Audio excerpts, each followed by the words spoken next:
Jonathan Swift is very closely identified with Trinity for a very good reason. His actual first appearance in the written record is to be found in the college archives because his name is recorded when he entered here as a student. To mark the 350th anniversary of Jonathan Swift's birth, there's a number of things being organised. The library has organised an exhibition of its very large collection of Swift-related material. The library has also embarked on a new departure. They are curating a collaborative online exhibition. I think for a long time, writers like Swift, members, Protestant writers in the 18th century were seen as being not Irish. But there is a sense in which, in works like the Drapier's Letters, that he began to speak for a nation, even in a very conflicted and complicated way. And I think perhaps that might be one element of his legacy. A lot of people, when they come to the cathedral to hear about St. Patrick, in doing so, actually stumble over the person of Jonathan Swift.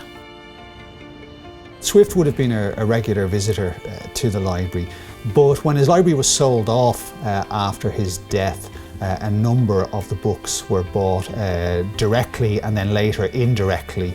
And so we have a couple of very interesting books which belonged to Swift during his time in the deanery.